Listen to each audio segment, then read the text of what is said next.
L'agent de police Daniel Hayes promenait son vieux partenaire canin, un berger allemand nommé Titan, sur les trottoirs abîmés de la petite ville de Silver Creek. Le soleil de fin d'après-midi teintait tout d'une lueur dorée et une brise tiède faisait grincer les enseignes métalliques des commerces fatigués. Alors qu'il passait devant une ancienne clinique vétérinaire délabrée, Titan s'immobilisa net.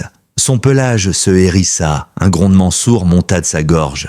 Ce n'était pas un signal d'alerte contre un danger immédiat. C'était autre chose, un instinct de chien qui avait flairé quelque chose oublié, quelque chose de caché. Dans un coin d'ombre, à moitié dissimulé par des cartons humides, se trouvait une vieille cage rouillée. À l'intérieur, 3 chiots mal en point, sales, l'air épuisé, les yeux éteints. Devant eux, un bout de carton portait un message écrit à la main. 3 pour $1. Doivent-ils partir aujourd'hui? Daniel s'agenouilla, incrédule. Titan s'approcha de la cage et renifla doucement, puis lécha le museau du plus petit. Un chiot saignait légèrement d'une patte, un autre n'arrivait pas à se tenir debout, et le 3e fixa Titan avec une intensité étrange, comme s'il l'avait déjà connu quelque part dans une autre vie. Daniel sentit une colère froide l'envahir. Quelle cruauté pouvait réduire une vie à $1? Il ouvrit doucement la cage et prit les chiots contre lui, les glissant dans sa veste pour les réchauffer. Titan se posta entre lui et la rue, son regard planté dans l'obscurité comme s'il savait qu'une histoire plus vaste se cachait derrière ces 3 vies brisées. Indique ta ville dans les commentaires avant qu'on commence. J'adorerais savoir d'où tu nous regardes.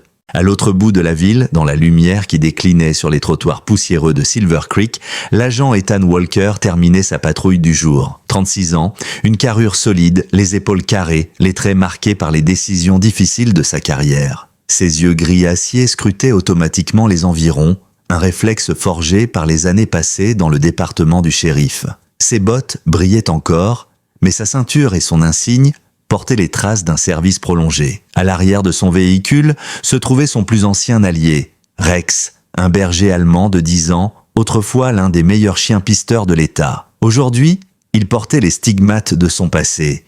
Une oreille pliée à jamais après une explosion, une cicatrice profonde courant le long de sa patte arrière. Blessé lors d'une embuscade 3 ans plus tôt, il avait officiellement pris sa retraite. Mais Ethan n'avait jamais pu se séparer de lui. Rex avait sauvé sa vie plus d'une fois, et leur lien allait bien au-delà d'un simple partenariat de travail. Alors qu'il passait devant une boutique vétérinaire en ruine, Rex se redressa brusquement sur la banquette arrière. Son corps se figea, oreilles tendues, queue raide, et un gémissement bref lui échappa. Ethan ralentit immédiatement. « Qu'est-ce que tu as senti, mon vieux ?» demanda-t-il, en jetant un coup d'œil dans le rétroviseur. Rex aboya, un son sec et urgent. Ethan gara le véhicule et descendit. À travers la vitrine poussiéreuse, il distingua une scène qui lui glaça le sang. À l'intérieur, sous la lumière vacillante d'un néon fatigué, un présentoir métallique habituellement utilisé pour des harnais ou des paniers servait maintenant de support macabre. 3 chiots, suspendus par de grossières sangles comme de vulgaires marchandises, pendaient mollement. Leurs têtes ballottaient, leurs pattes pendaient, trop faibles pour bouger. Au-dessus, un carton griffonné proclamait « $1 les 3 ». La mâchoire d'Ethan se crispa. Rex, dans le véhicule, aboya de nouveau, insistant, prêt à bondir. Ethan entra d'un pas lourd dans la boutique. L'air sentait le désinfectant bon marché, mais sous cette odeur artificielle se cachait quelque chose de plus sombre. La pourriture, la négligence. Derrière le comptoir, un homme frêle d'une 50aine d'années leva à peine les yeux. Sa mâchoire creuse, ses doigts jaunis par le tabac et sa coiffure ratée donnaient une impression d'abandon. « Bonsoir, agent », marmonna-t-il en mâchonnant un cure-dent. « Je peux vous aider ?» Ethan ne répondit pas. Il s'agenouilla devant les chiots, les décrocha un par un avec une délicatesse qu'il réservait d'habitude aux blessés graves. Rex les renifla aussitôt et les lécha doucement, comme pour s'assurer qu'ils respiraient encore. L'un d'eux remua faiblement la queue, un autre tenta de mordiller le pouce d'Ethan malgré sa faiblesse, et le plus petit, tremblant, enfouit son museau dans la veste de l'agent. « Qu'est-ce que c'est que ça ?» demanda Ethan d'une voix basse et dangereusement calme. L'homme haussa les épaules. « Un type me les a laissés. Il a dit qu'ils étaient inutiles. J'ai essayé de les nourrir mais j'ai pas de place. Alors j'ai mis un prix symbolique. Personne n'en voulait. » « Il vous a donné un nom ?» répliqua Ethan, les yeux rivés sur lui. « Non, » dit l'homme en haussant encore les épaules. « Juste que c'était des bâtards sans valeur. » Rex grogna, avançant légèrement comme pour se placer entre son maître et l'homme. Ethan sortit son portefeuille, posa un billet froissé d'$1 sur le comptoir et dit froidement « Détachez ce panneau, ils sont à moi désormais ». L'homme esquissa un sourire moqueur, mais Ethan ne plaisantait pas. Les chiots, désormais blottis contre sa poitrine, semblaient retrouver un souffle. Celui qui avait mordillé son doigt allait s'appeler Spark, une petite femelle vive aux yeux étincelants. Le plus robuste, au ventre rond, qui refusait de cligner des yeux, deviendrait Bear, et la plus fragile, tremblante comme une feuille, qui refusait de quitter sa veste, porterait le nom de Willow. « Si je découvre que ces chiens ont souffert ici, » ajouta Ethan en se tournant vers la porte, « je reviendrai avec un mandat et ce sera la fin pour vous. » Dehors, le vent s'était arrêté. Rex marchait tête haute, mais son regard ne quittait pas la boutique.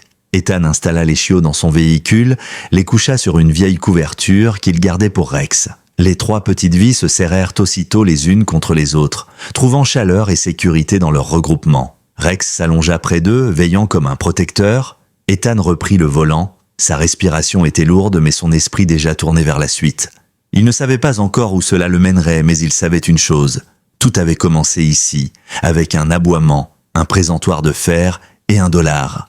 Le lendemain matin, l'air avait perdu un peu de sa lourdeur. Le soleil se levait lentement au-dessus de Silver Creek, ses rayons étirant de longues ombres sur les trottoirs fissurés. Ethan gara sa voiture devant un petit bâtiment en briques rouges, à moitié caché derrière la quincaillerie du centre-ville. Au-dessus de la porte pendait une enseigne en bois où l'on pouvait lire « Clinique vétérinaire et refuge du docteur Harper ».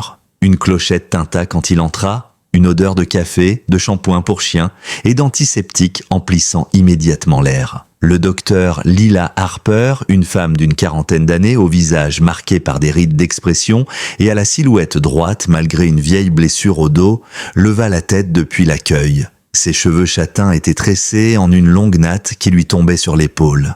Son regard, d'un noisette pénétrant, mêlait chaleur et détermination. « Qu'est-ce que tu m'amènes cette fois, Walker ?» lança-t-elle en contournant le comptoir. Ethan souleva doucement le sac en toile qu'il avait transformé en couffin improvisé. À l'intérieur, les 3 chiots, Spark, Bear et Willow, grelottaient, serrés les uns contre les autres.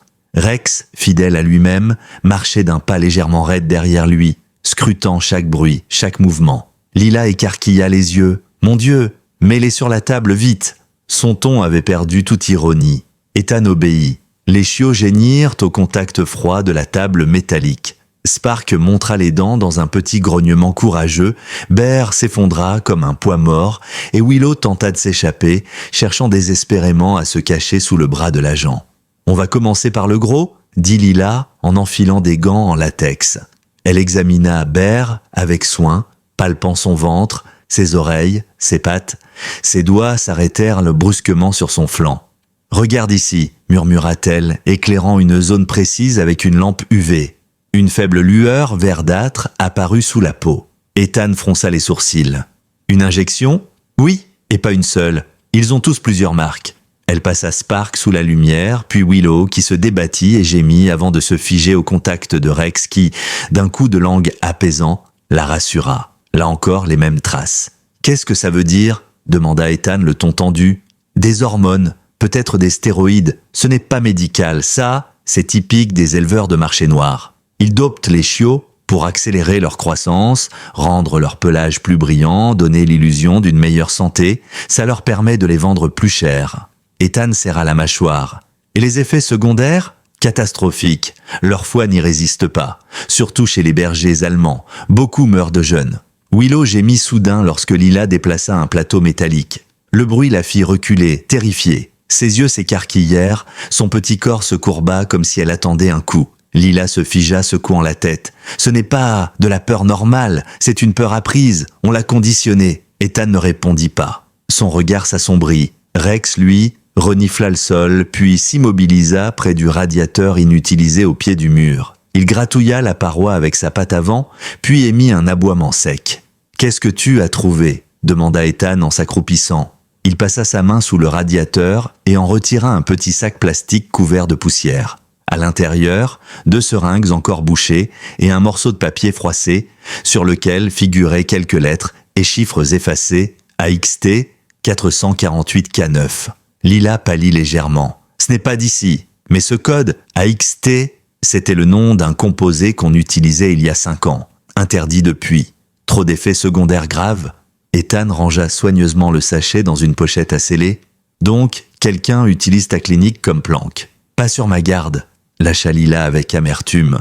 Pendant ce temps, Willow rampa jusqu'à Rex et enfouit sa tête contre son flanc. Le vieux chien resta immobile, acceptant ce petit corps tremblant contre le sien. Spark leva la tête, ses yeux pétillants d'un éclat de défi, tandis que Bear, le ventre ballonné, s'endormait à nouveau. « Ce ne sont pas des chiots abandonnés, dit Lila à voix basse. Ce sont des restes, des invendus. Ils ont servi, et comme ils n'étaient pas parfaits, on les a jetés. » Ethan se redressa. « Pas question que ça reste sans suite. Je vais déposer un rapport, un qui ne finira pas au fond d'un tiroir. » Rex leva les yeux vers son maître comme pour confirmer qu'ils avaient encore un chemin à suivre. Ethan pose une main sur sa tête. « Tu as bien travaillé, vieux frère ?» De retour dans son véhicule, Ethan plaça le sac de preuves sur le siège passager. À l'arrière, Spark s'était assise, attentive, les oreilles dressées. Bear ronflait déjà sur le dos, tandis que Willow reposait paisiblement contre Rex, sa respiration enfin régulière. Lila sortit de sa clinique et s'approcha de la fenêtre ouverte. « Nourris-les doucement, pas trop d'un coup, et tiens-moi au courant. Je t'enverrai les résultats d'analyse. » Ethan hocha la tête. « Merci, docteur. » Alors qu'il démarrait, il jeta un dernier regard vers le rétroviseur. Les chiots semblaient déjà un peu plus vivants, serrés contre Rex qui, malgré ses cicatrices, veillait comme un père. Ethan serra le volant. Il ne savait pas encore jusqu'où cette affaire allait le mener, mais il savait que ce n'était que le début. L'après-midi avançait et le soleil étirait de longues bandes orangées sur les rues de Silver Creek. À l'intérieur du commissariat, Ethan s'était enfermé dans la petite salle technique, l'endroit où l'on stockait les images de surveillance et les dossiers en attente. Il avait devant lui un écran poussiéreux affichant une vidéo granuleuse provenant de la caméra de sécurité de la boutique vétérinaire. La date indiquait, 3 jours plus tôt, 18h41. Ethan lança la lecture. L'image vacillante montrait un homme partiellement tourné, portant un long manteau de cuir noir et un vieux chapeau rabattu sur son visage. Il avançait d'un pas tranquille, trop détendu pour quelqu'un qui s'apprêtait à se débarrasser de vies innocentes. Dans sa main droite, il tenait une mallette métallique du genre qu'on n'utilise pas pour transporter des affaires personnelles, mais plutôt du matériel médical ou technique. L'homme ouvrit la porte latérale de la boutique, entra, puis ressortit quelques minutes plus tard, sans la mallette. Derrière lui, une boîte contenant 3 petites formes bougeait faiblement. Spark, Bear et Willow, avant qu'on ne les suspende comme de simples objets. L'homme remonta dans un vieux pick-up argenté couvert de poussière et disparut. Ethan mit la vidéo sur pause et zooma sur la plaque d'immatriculation à moitié cachée par la boue. Quelques manipulations plus tard, le système informatique afficha un résultat. Le véhicule appartenait à un certain Samuel Darnett, 58 ans, dernière adresse connue, Millersfield, Nouveau-Mexique. Ethan sentit un frisson glacé lui parcourir la nuque. Ce nom, il le connaissait. Samuel Darnett avait déjà été cité lors d'une enquête fédérale 4 ans plus tôt. À l'époque, il était soupçonné de diriger un réseau clandestin d'élevage et de vente de chiens dressés. Les animaux étaient dopés, conditionnés à obéir à des ordres violents, puis revendus à des sociétés de sécurité privées. Et pire encore, à des groupes criminels. L'affaire avait été énorme, mais lorsque les forces de l'ordre avaient enfin fait une descente, le site était vide. Les preuves avaient mystérieusement disparu. Darnett, lui, introuvable. Rex, qui dormait dans un coin de la salle, se redressa soudain. Ses oreilles se dressèrent et il poussa un grondement sourd en fixant l'écran où la silhouette de l'homme en manteau était figée. « Tu le reconnais, hein, ici ?» murmura Ethan. Rex s'approcha, renifla l'air comme si l'odeur avait traversé l'écran, puis aboya un seul coup sec. Ethan fronça les sourcils. Le sac de preuves, qu'ils avaient trouvé dans la clinique, contenait des traces du même produit chimique utilisé par Darnett dans ses anciens trafics. La boucle se fermait. « C'est lui », dit-il à voix basse, « il est de retour. Et cette fois, il a laissé des traces. » Ce soir-là, Ethan ramena les chiots dans son jardin. C'était un petit espace clôturé derrière sa maison, un endroit tranquille où Rex aimait se reposer au soleil. Spark, déjà téméraire malgré sa faiblesse, se lança sur une feuille morte qui tombait comme si c'était une proie à capturer. Bear, fidèle à lui-même, se contenta de se rouler dans l'herbe avant de s'endormir à plat dos. Willow, en revanche, resta collée aux marches du perron, ses oreilles en basse, tremblant encore au moindre bruit de moteur dans la rue. Ethan sortit un sifflet et tenta un test simple. Il émit un signal bref. À sa grande surprise, Spark s'assit immédiatement, droite comme une petite soldate. Ses yeux brillaient d'une attention inhabituelle pour son âge. Ethan lança un autre sifflement, cette fois accompagné d'un flash de lampe torche. Willow se recroquevilla aussitôt, ses oreilles à plaquer, comme si elle avait déjà appris à réagir à ce genre de signaux. Ethan resta figé. « Ils ont été entraînés ?»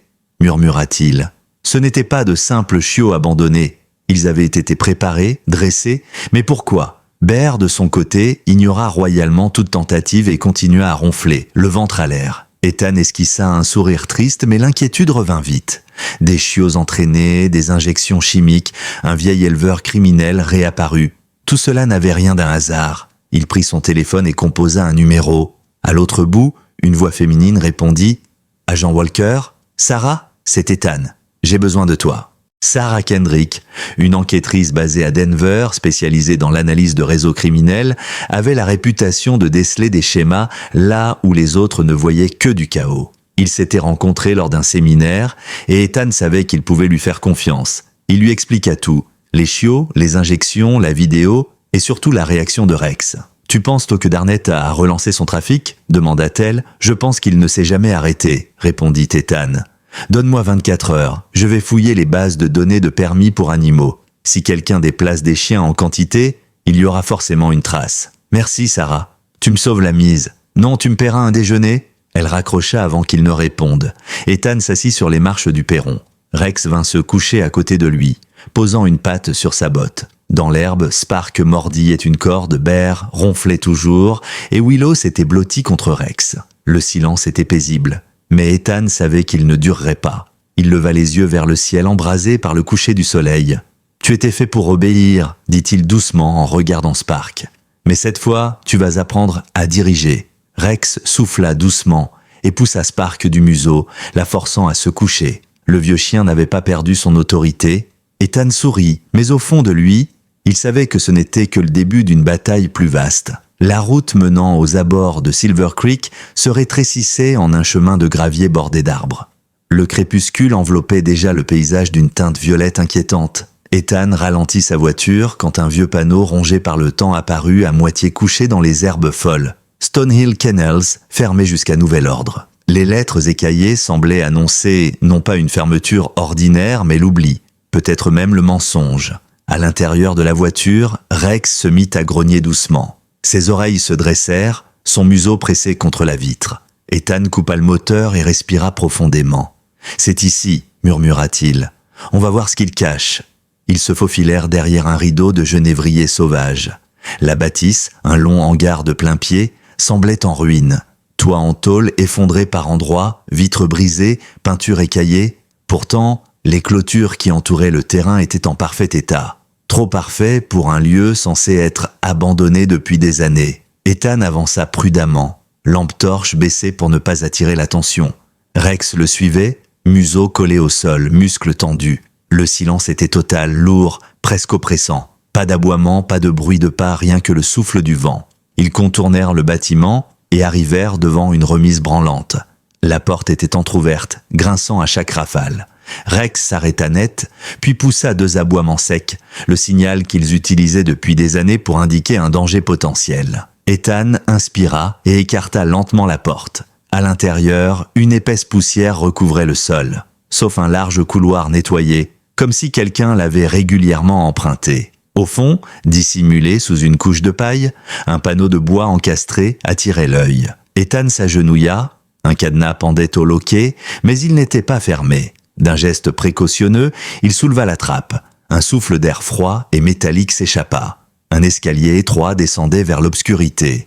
Ethan fit signe à Rex de rester derrière lui, puis s'engagea lentement. Les marches craquaient sous son poids, chaque pas résonnant dans un silence pesant. L'odeur changea, humide, rance, avec une pointe de cuivre. En bas, une pièce s'ouvrit sur un couloir en béton. Les murs suintés, les ampoules au plafond étaient toutes grillées. Ethan balaya l'espace avec sa lampe torche.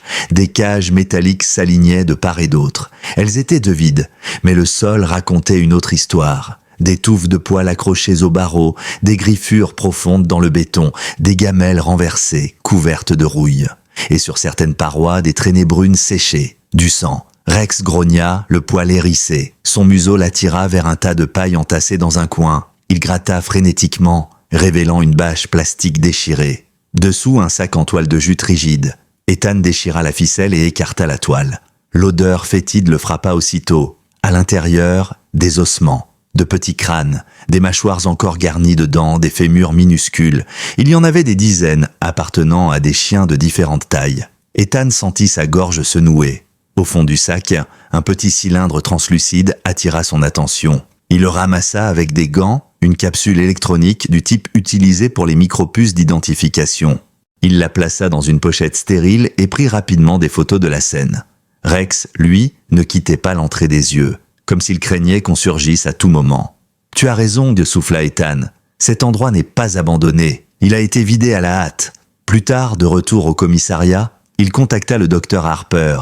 Elle arriva 1 heure plus tard, vêtue d'un vieux sweatshirt d'université et d'un jean, ses cheveux attachés à la va-vite.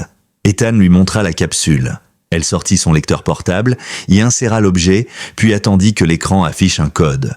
Quand les chiffres apparurent, elle pâlit. « Tu sais à qui appartenait cette puce ?» demanda-t-elle d'une voix grave. Ethan secoua la tête. « À Jax. Jax, un chien policier du Colorado. Disparu il y a 3 ans lors de la même opération qui a blessé Rex. On n'a jamais retrouvé son corps. » Ethan sentit ses entrailles se tordre. « Alors, l'un de ces chiots est peut-être son descendant ?» Le docteur Harper acquiesça. « Oui. Et si Darnett avait Jax, il a probablement eu d'autres chiens de service. Ils ne se contentent pas d'élever des bergers allemands quelconques.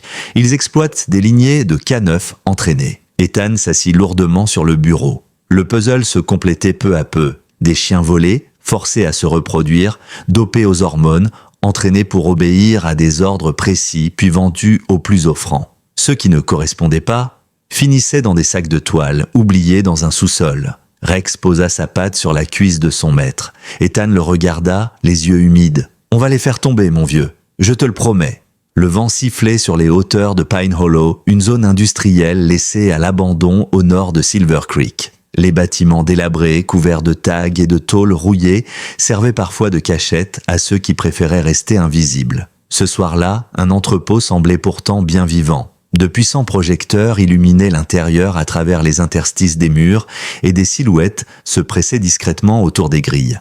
Ethan, habillé d'une vieille veste tachée d'huile et d'une casquette usée, gara un van cabossé parmi une dizaine d'autres véhicules sans plaque. Rex, attaché à une corde grossière, se tenait à ses côtés, la tête basse, ses cicatrices accentuées par la poussière dont Ethan l'avait volontairement recouvert. Le chien ressemblait à ce qu'il n'était pas. Une marchandise fatiguée qu'on voulait vendre ou échanger. Il ajusta son rôle. Ici, il ne pouvait pas être l'agent Walker. Il devait paraître comme l'un de ces acheteurs désespérés, prêts à tout pour un chien agressif à bas prix. Chaque geste devait être crédible, chaque regard mesuré. Derrière une voiture, une femme sortit de l'ombre. Fine et lancée, ses traits déterminés encadrés par une chevelure brune attachée en chignon serré. C'était Sofia Navarro, agent du FBI, spécialisée dans le trafic animalier organisé. Elle connaissait les réseaux comme personne et avait infiltré plus d'une fois des marchés illégaux. Elle s'approcha sans détour. « Tu es en retard ?» lança-t-elle, ses yeux balayant Rex en un instant. « Le chemin était long », répondit Ethan en baissant la voix. Elle lui tendit une petite carte plastifiée portant un numéro. « Tu es le lot 12. Rappelle-toi, pas un mot de trop. Il flaire la peur. Laisse croire que tu es à court d'argent mais avide d'un chien dur. C'est ce qu'ils aiment. » Ethan hocha la tête. Rex grogna bas, son regard fixé vers l'entrepôt. Ils passèrent la grille, sans difficulté, un homme avec un carnet griffonné leur jetant à peine un coup d'œil. À l'intérieur, l'air empestait l'ammoniac et la sueur. De hautes bâches séparaient les zones et des cages improvisées, faites de panneaux de métal et de bois, contenaient des chiens. Principalement des bergers allemands et des malinois, tous silencieux, immobiles, les yeux éteints. Ce mutisme glaça Ethan. Des chiens normaux auraient aboyé à l'unisson dans un tel vacarme. Ceux-ci attendaient, dressés, à ne réagir qu'à des ordres précis. Au fond, sur une estrade bricolée, un homme à la carrure sèche, lunettes noires sur le nez malgré l'obscurité, ajustait un micro. « Mesdames et messieurs », annonça-t-il, « l'enchère commence dans 10 minutes. Les chiens présentés ce soir sont prêts. Obéissance de base, réponse à l'agression, commande silencieuse, aucun retour, aucun remboursement. » Sophia se glissa dans la foule, parlant discrètement dans son oreillette. Ethan, lui, s'avança dans l'allée centrale, feignant l'indifférence tout en observant attentivement. Rex, tendu, fixait un point précis. Suivant son regard, Ethan aperçut un homme en retrait, à moitié dissimulé par une bâche. Son long manteau de cuir, sa démarche, même la cicatrice blanchâtre qui serpentait sur son cou, aucun doute, c'était Darnett. Rex laissa échapper un grondement grave, pas de menace mais de reconnaissance. Ses yeux brûlaient d'une mémoire ancienne. L'homme tourna légèrement la tête et l'espace d'un instant, leurs regards se croisèrent. Le temps sembla suspendu. Darnett plissa les yeux comme s'il venait lui aussi de reconnaître le vieux chien.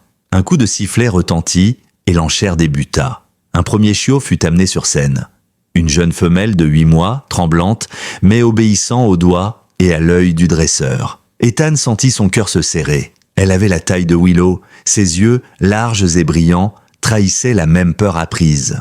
Quand le dresseur prononça un mot bref en espagnol, la petite se figea instantanément, oreilles au plaqué, comme s'il s'agissait d'un ordre codé. Ethan murmura dans son micro dissimulé. « Confirmation. Ces chiens sont dressés pour des cartels. Le signal correspond exactement à celui que Willow a reconnu. » La voix de Sophia grésilla. « Reçu.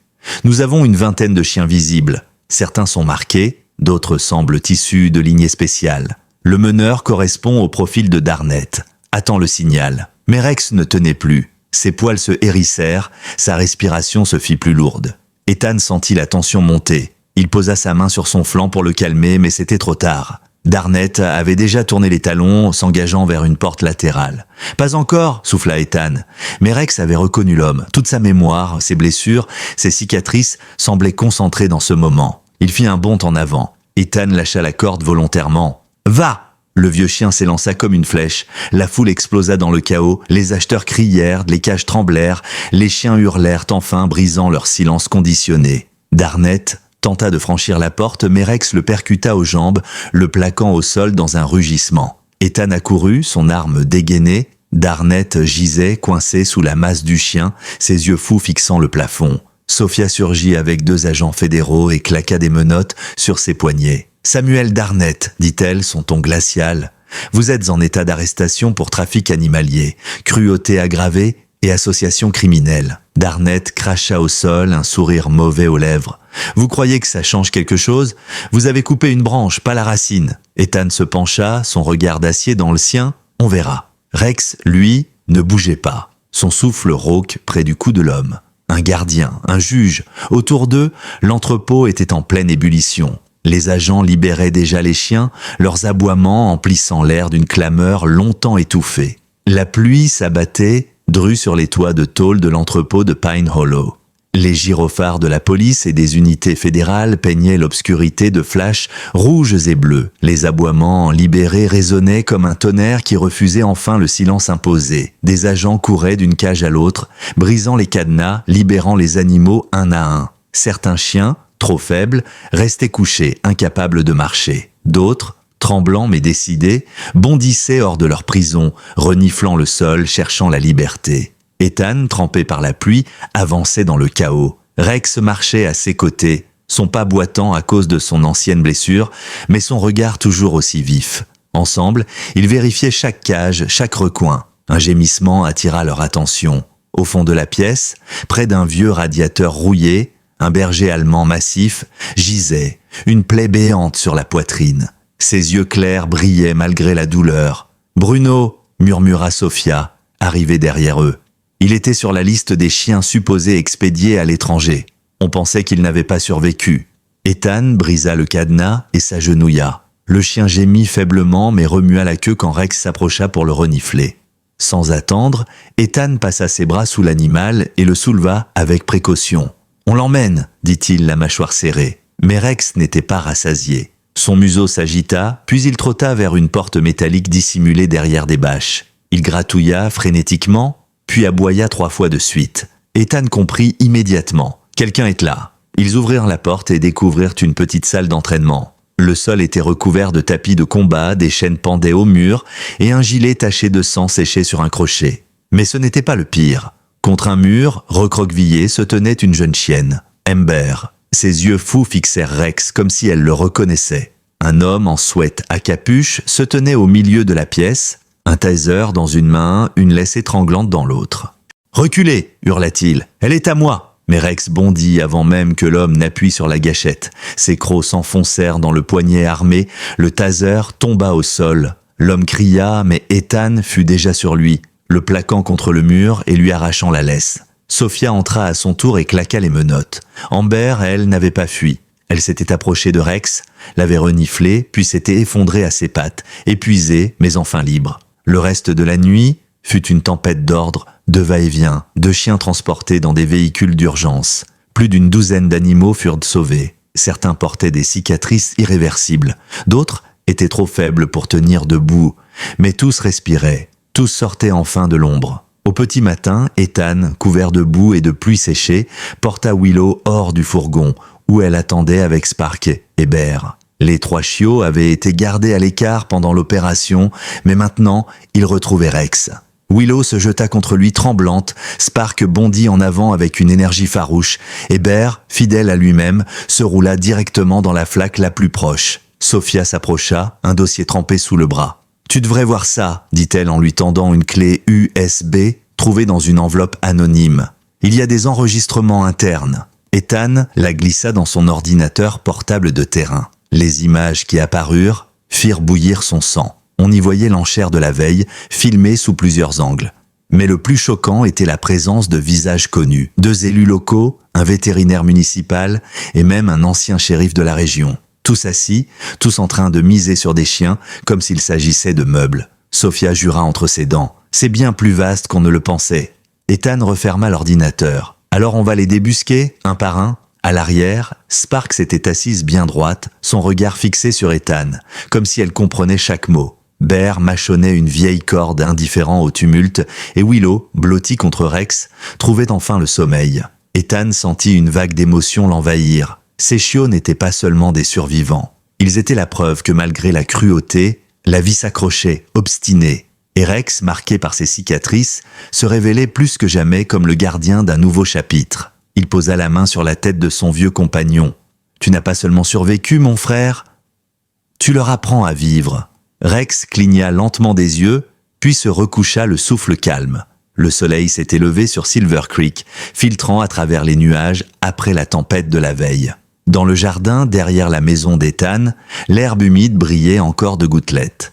Rex était allongé sur le perron, sa patte cicatrisée étendue devant lui, surveillant calmement Spark, Bear et Willow. Les 3 chiots avaient déjà repris des forces. Spark bondissait après une balle de tennis, Bear s'acharnait sur un vieux pneu à moitié enterré, et Willow, plus prudente, se cachait derrière une caisse avant de se décider à rejoindre le jeu. Ethan les observait en silence, une tasse de café brûlant entre les mains. La nuit avait été longue, pleine de rapports à rédiger, d'appels avec le bureau fédéral et de cauchemars qui revenaient par vagues. Mais ce matin-là, malgré la fatigue, il ressentait quelque chose qu'il n'avait pas ressenti depuis des années, l'espoir. Une voiture se gara devant sa maison. C'était Sophia Navarro. Elle sortit en jean et veste sombre, ses cheveux détachés tombant sur ses épaules. Elle tenait un dossier épais. « Tu n'as pas dormi, pas vrai ?» dit-elle en lui lançant un regard appuyé. « Et toi non plus » répondit-il. Elle entra et posa le dossier sur la table. Les enregistrements de la clé USB sont authentiques. On a déjà identifié plusieurs acheteurs réguliers dans l'État. Mais le plus inquiétant, c'est que certains noms correspondent à des gens haut placés, des magistrats, des officiers de police, même un conseiller de Denver. Ethan sentit sa mâchoire se crisper. Donc, si on avance trop vite, il nous étouffe. Sophia acquiesça. Exactement. On doit rassembler assez de preuves pour que l'affaire devienne trop grande pour être enterrée. Rex, allongé au sol, redressa la tête et fixa Spark, qui s'était assise au garde-à-vous, comme si elle avait compris la gravité de la conversation. Sophia esquissa un sourire triste. Ces chiots ne sont pas ordinaires, on dirait qu'ils portent déjà une mission.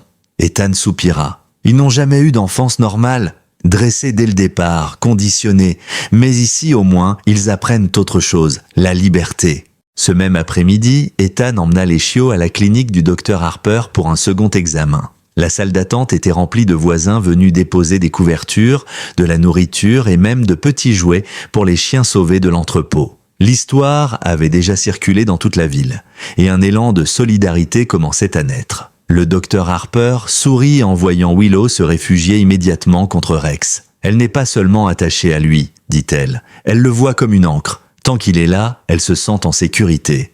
Ethan hocha la tête. C'est pareil pour moi. Les analyses confirmèrent que les chiots avaient été exposés à des produits hormonaux dangereux. Mais grâce à leur âge, ils avaient une chance de s'en remettre. Avec des soins réguliers et une alimentation adaptée, ils devraient s'en sortir, conclut Harper. À la sortie de la clinique, Ethan croisa un petit garçon aux cheveux bruns décoiffés, accompagné de sa mère. L'enfant tenait une boîte de friandises et l'attendit timidement. « C'est pour vos chiens, monsieur. » Ethan s'accroupit et accepta le cadeau. Rex, comme s'il avait compris, posa doucement sa grosse tête sur l'épaule du garçon. L'enfant éclata d'un rire soulagé, ses yeux brillants d'admiration. Ce soir-là, Ethan s'assit sur le perron avec Sophia. Les chiots s'étaient endormis contre Rex, Spark la tête posée sur sa patte avant, Bear ronflant de tout son poids et Willow calée sous son menton. La scène ressemblait à une famille improvisée. « Tu sais, dit Sophia en sirotant un café, Rex n'est pas seulement un survivant, c'est un guide. Il leur montre qu'on peut être blessé et continuer à protéger. » Ethan regarda son vieux compagnon. « Il est plus qu'un chien. Il est... » Sa voix s'interrompit. Il trouva finalement le mot « un gardien ». Sophia hocha la tête. « Et toi, tu as une responsabilité maintenant. Pas seulement envers eux, mais envers tout ce qu'ils représentent. Si on réussit à exposer ce réseau, ces chiots deviendront le symbole d'une seconde chance. » La nuit tomba, et avec elle, un silence presque sacré. Ethan observa la pancarte qu'il avait bricolée plus tôt dans la journée et qu'il comptait fixer au portail du jardin. « Ici, tu n'es pas à vendre ?» Ces mots simples résumaient tout. Rex leva la tête vers la lune, ses yeux reflétant la lumière argentée. Et pour la première fois depuis longtemps, Ethan sentit que malgré les ennemis encore tapis dans l'ombre, il n'était plus seul dans ce combat. 2 jours plus tard, le ciel de Silver Creek était d'un gris lourd, comme si la ville retenait son souffle. Ethan conduisait en silence, Rex assis à ses côtés, tandis que les chiots dormaient à l'arrière dans un grand panier doublé de couvertures. La radio grésillait, saturée de bulletins officiels. Mais ce n'étaient pas les messages publics qui inquiétaient Ethan. C'était l'absence d'informations, les silences trop parfaits, comme si quelqu'un filtrait ce qui devait circuler. Arrivé au commissariat, il descendit avec Rex et se dirigea vers son bureau. À peine avait-il franchi la porte qu'il sentit une tension inhabituelle. Plusieurs collègues évitaient son regard. Le chef de poste, le capitaine Morris, se tenait dans le couloir, les bras croisés. Son expression dure cachait mal une inquiétude. « Walker, lança-t-il, je peux te voir 1 minute ?» Dans son bureau, Morris claqua la porte. « J'ai reçu un appel de l'État. Ils veulent que tu ralentisses. Tes rapports sur Darnett, les vidéos, les preuves, ça dérange. » Ethan le fixa droit dans les yeux. « Ça dérange qui ?» Morris serra la mâchoire, puis soupira. « Des gens plus hauts que toi et moi. » À ce moment précis, Rex grogna bas, son regard fixé sur la porte voisine, celle du bureau du lieutenant Harris. Ethan comprit aussitôt. Depuis des semaines, Harris posait trop de questions, apparaissait trop vite sur certaines scènes. Et surtout, il n'avait jamais caché son mépris pour Rex et ses chiots de pacotille, comme il les appelait. Le soir même, Sophia le rejoignit. Ensemble, ils installèrent un dispositif discret, un micro-espion glissé dans le bureau d'Harris. Ce qu'ils entendirent quelques heures plus tard confirma leurs soupçons. Harris parlait à voix basse au téléphone. « Oui, il a encore les chiots. Non, il ne lâchera pas. Mais si vous voulez les récupérer, il sortira demain matin pour le suivi vétérinaire. Je peux vous donner le trajet exact. » Ethan serre les poings. Il vend leur localisation. Sophia hocha la tête. « Alors on va lui tendre un piège. » Le lendemain, Ethan prit volontairement la route indiquée par Harris. La pluie tombait fine, brouillant la vue. À l'arrière du véhicule, Spark, Bear et Willow étaient calmes, comme s'ils ressentaient la tension. Rex, lui, fixait la route, les oreilles tendues. Au détour d'un virage, un pick-up surgit, bloquant le passage. 3 hommes armés en descendirent. Ethan n'eut pas le temps de dégainer, mais Spark, alerté par le bruit métallique des armes, bondit sur la grille de séparation, aboyant avec une force surprenante. L'un des hommes hésita juste assez longtemps pour qu'Ethan sorte son arme et mette tout le monde en joue. Un échange bref et violent s'ensuivit. Sophia, qui suivait discrètement à distance, arriva avec 2 agents fédéraux. Les assaillants furent neutralisés. Dans leurs poches, on trouva des papiers portant des instructions précises. L'heure, l'itinéraire et la mention « Récupérer les chiots ». Ethan ramena Rex et les petits chez lui, le cœur battant encore. Il s'agenouilla devant Spark, qui le fixait de ses yeux brillants. « Tu nous as sauvés, petite !»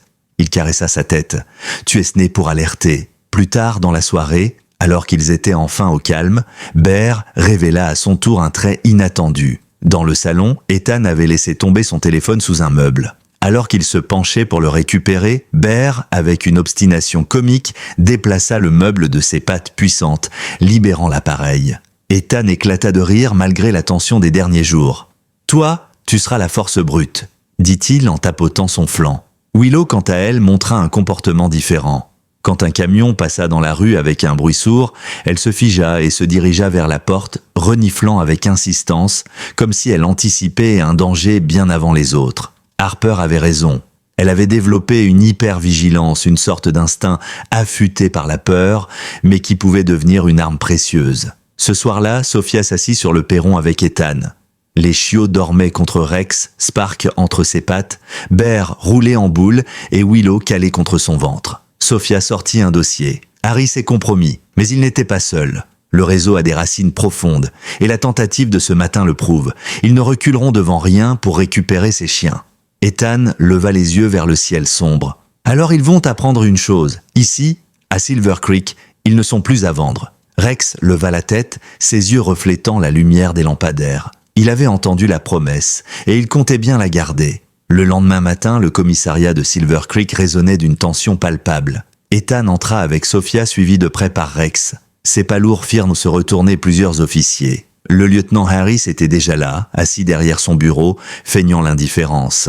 Mais ses yeux trahissaient une nervosité qu'il ne parvenait pas à masquer. Le capitaine Morris, lui, paraissait crispé. « Qu'est-ce qui se passe encore ?» demanda-t-il, visiblement fatigué de cette affaire qui ne cessait de grandir. Sophia sortit un enregistreur et appuya sur lecture. La voix de Harris emplit la pièce, claire et reconnaissable. « Oui, il a encore les chiots. Non, il ne lâchera pas. Mais si vous voulez les récupérer, il sortira demain matin. » Le silence s'abattit aussitôt dans le bureau. Tous les regards convergèrent vers Harris, dont le visage vira au blanc. « C'est un montage !» protesta-t-il, mais sa voix manquait d'assurance. Morris secoua la tête. « Je t'ai défendu plus d'une fois, Harris. Mais là... » Il n'eut pas le temps de finir. Sophia sortit une enveloppe contenant des documents saisis la veille sur les assaillants. À l'intérieur, une note manuscrite portait clairement la signature du lieutenant. Morris soupira profondément. Retirez-lui son insigne. 2 agents s'exécutèrent, plaquant Harris contre le mur. L'homme vociféra, jurant qu'il n'était qu'un pion, que d'autres se trouvaient plus haut. Mais ses paroles sonnèrent comme une confession. Quand il fut emmené, Ethan posa une main sur l'épaule du capitaine. « Ce n'est pas terminé. Harris n'était qu'un maillon. » Morris acquiesça, le regard lourd. « Alors trouve la chaîne entière, Walker, et brise-la. » De retour chez lui, Ethan trouva devant son portail une dizaine de voisins. Des enfants tenaient des sacs de croquettes, des couvertures et même des jouets usés. Une vieille dame apporta une boîte en carton remplie de laisse et de gamelles. « On a entendu parler de ce que vous faites, » dit-elle avec émotion. « Ces chiens ont besoin de nous, et vous aussi. » Ethan, surpris, les remercia un à un. Les chiots, attirés par le bruit, sortirent dans le jardin. Spark bondit aussitôt sur une balle lancée par un enfant, Bear s'assit pesamment au milieu du groupe, se laissant caresser par tous, et Willow observa de loin, mais ses yeux s'adoucirent en voyant les enfants rire. Sophia, qui avait suivi Ethan, souffla. Voilà la vraie force de cette histoire, les gens. Ils veulent se croire que ces chiens représentent autre chose que de la douleur. Ils veulent se croire à une renaissance.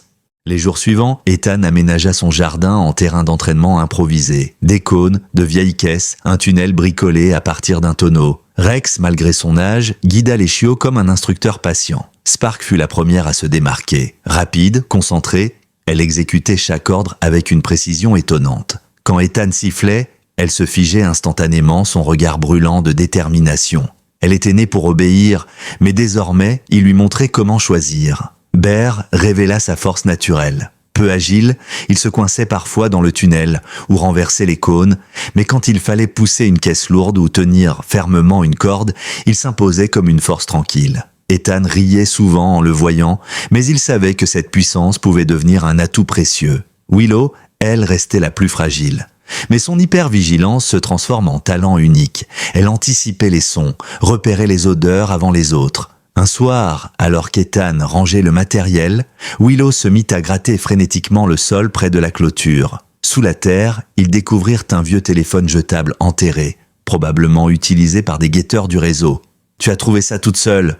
murmura Ethan en la serrant contre lui. « Tu es notre éclaireuse. » Rex veillait sur eux en permanence. Parfois, il s'asseyait simplement observant Spark courir, Bear tirer, Willow alerter, et un souffle tranquille semblait sortir de lui, comme s'il savait que son rôle allait bien au-delà de protéger. Il enseignait, il transmettait. Un soir, alors que le soleil se couchait sur Silver Creek, Ethan s'assit sur les marches de son perron. Sophia le rejoignit, 2 cafés fumant à la main. Les chiots dormaient blottis contre Rex, formant un cercle compact de chaleur et de confiance.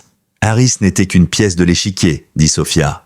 On a des preuves que le réseau s'étend dans 3 États. Mais maintenant, on a aussi des témoins. Et des survivants. Ethan hocha la tête. Alors il est temps de passer de la défense à l'attaque. Il regarda Rex, puis les chiots. Et cette fois, on ne sera pas seul. La lune se leva lentement, éclairant la pancarte fixée à la grille. Ici, tu n'es pas à vendre, un simple morceau de bois, mais déjà un symbole. La salle de réunion du bureau fédéral de Denver était plongée dans une lumière crue. Autour de la table, des agents de différentes unités échangeaient des dossiers, des cartes et des photos. Au centre, un écran projetait les visages des principaux suspects du réseau. En première ligne, celui de Samuel Darnett, désormais incarcéré mais silencieux. Puis venaient ses associés, des dresseurs, des acheteurs et même un vétérinaire de l'État accusé d'avoir fourni des produits illégaux. Ethan, assis à côté de Sophia, observait dans silence. Rex était couché à ses pieds, ses yeux attentifs semblant suivre la réunion comme s'il comprenait. Le superviseur fédéral, un homme grand au visage marqué par des années de service, prit la parole. « Nous avons localisé une autre branche du réseau, un entrepôt près de la frontière du Nouveau-Mexique. Ils préparent une livraison massive. Si on agit vite, on peut frapper un coup décisif. » Sophia ajouta « Mais on aura besoin de toutes les compétences disponibles. Certains de ces chiens sont déjà dressés. Ils répondront à des ordres codés. Sans l'aide de Rex et des chiots, on risque de passer à côté de détails cruciaux. » Un murmure parcourut la salle. Certains agents haussèrent les sourcils. Faire confiance à des chiots à peine sauvés paraissait insensé. Mais Ethan se redressa. « Vous n'étiez pas là quand Spark a signalé une embuscade. Vous n'avez pas vu Willow déterrer un téléphone enterré. Vous n'avez pas vu Bear déplacer une caisse que 2 hommes avaient du mal à bouger. Ils ne sont peut-être pas prêts pour le terrain, mais ils comprennent. Et ils apprennent vite. » Après un silence, le superviseur acquiesça. « Très bien, mais c'est une opération à haut risque. Aucun faux pas. » Les jours suivants furent consacrés à la préparation.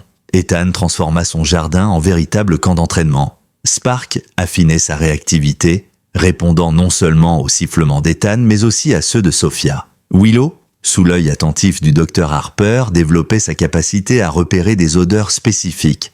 On lui fit sentir différents produits chimiques et à chaque fois, elle signalait avec une précision remarquable.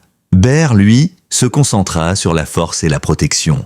On le plaça face à des obstacles lourds et il les franchissait avec une ténacité infatigable. Rex ne participait pas seulement, il guidait. Parfois, un simple regard ou un aboiement grave suffisait pour corriger Spark ou encourager Willow. Ethan, en l'observant, comprit que son vieux compagnon n'était plus seulement un chien de service. Il était devenu un instructeur, un patriarche. Un soir, alors que le soleil disparaissait derrière les montagnes, Sophia s'approcha d'Ethan. « Tu sais qu'ils ne sont pas seulement des preuves vivantes, ils sont des symboles. Si on réussit cette opération avec eux, l'opinion publique ne pourra plus ignorer ce trafic. » Ethan hocha la tête. « Alors on doit réussir. Pour eux, pour tous les chiens qu'on n'a pas pu sauver. » Le jour du raid arriva. L'équipe se mit en route dans des véhicules banalisés. L'entrepôt visé se dressait au milieu d'un désert rocailleux entouré de clôtures électrifiées. À travers les jumelles, Ethan distingua des gardes armés et une dizaine de chiens enfermés dans des cages extérieures. Le plan était simple. Neutraliser la sécurité, libérer les chiens et récupérer les preuves. Mais les agents savaient que rien ne serait facile.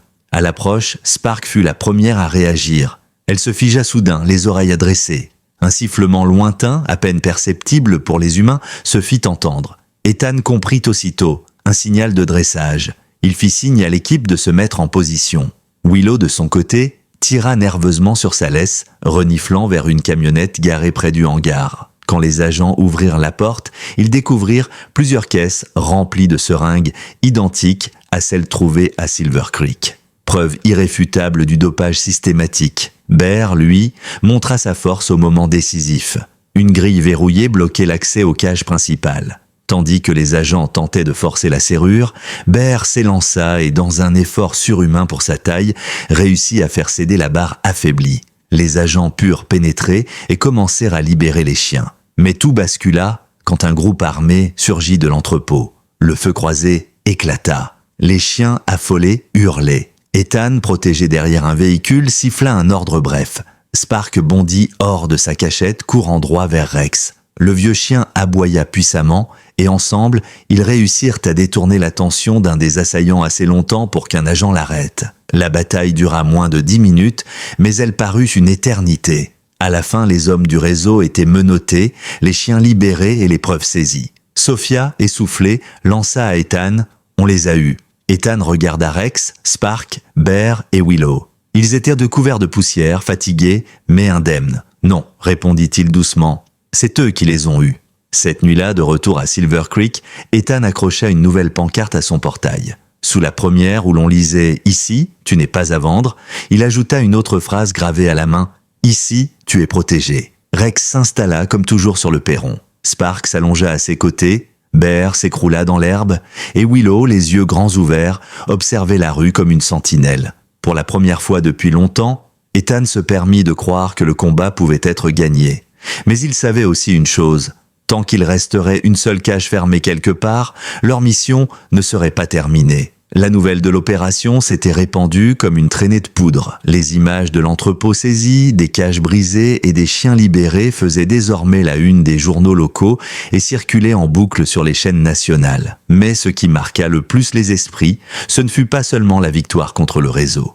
Ce fut la photo prise par un journaliste, montrant Rex debout devant l'entrepôt, Spark assise bien droite à sa gauche, Bear couché au sol derrière lui et Willow calée contre son flanc. Une image simple, mais qui évoquait l'espoir, la loyauté et la renaissance.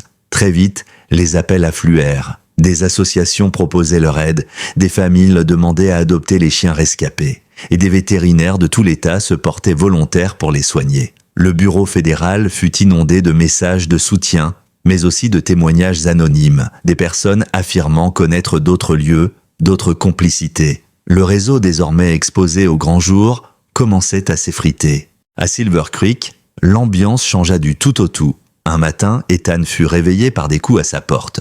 En l'ouvrant, il découvrit une foule rassemblée devant sa maison. Des voisins, des commerçants, des enfants tenant des pancartes où l'on pouvait lire « Merci Rex »,« Merci Spark »,« Bear » et Willow. Certains avaient apporté des fleurs, d'autres des jouets pour chiens.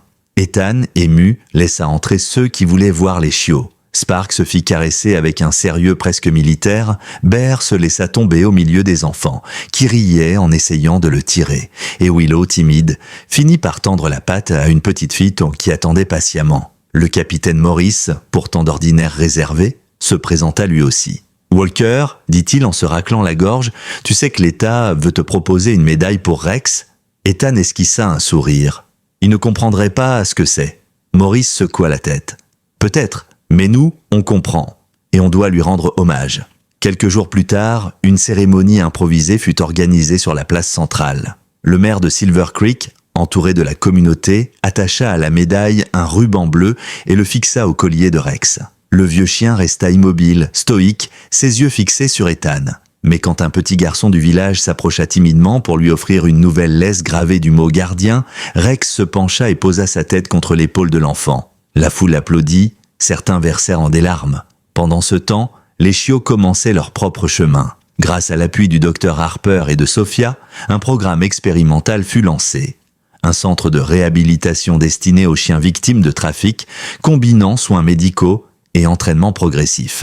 Spark, Bear et Willow en devinrent les premiers ambassadeurs. Spark, la plus vive, fut intégrée à un module de recherche et d'obéissance. Elle démontrait une concentration hors norme, exécutant les exercices avec une rapidité impressionnante. Elle a l'étoffe d'un chien de travail, déclara un instructeur. Mais ici, elle apprend aussi à jouer, à se détendre, c'est ce mélange qui la sauvera. Bear, lui, devint la mascotte du centre. Sa force naturelle, combinée à son tempérament placide, le rendait irrésistible. Les vétérans en convalescence venaient souvent s'asseoir près de lui, trouvant dans sa présence massive une forme de réconfort silencieux. « Il n'a pas besoin de mots », expliqua Harper, « il incarne la stabilité. » Willow progressa plus lentement.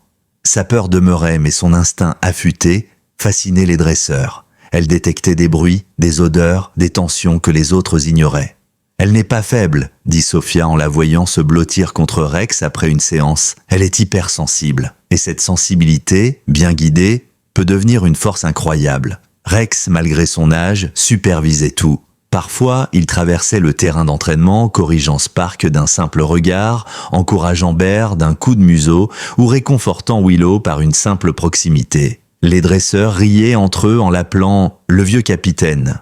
Mais Ethan savait que c'était vrai. Rex avait trouvé une nouvelle mission. Un soir, après une journée éprouvante, Ethan s'assit sous le porche de sa maison. Le ciel était clair, constellé d'étoiles. Sophia le rejoignit avec 2 tasses de thé. Les chiots dormaient déjà, blottis autour de Rex. « Tu réalises ce que tu as construit ici ?» demanda-t-elle doucement.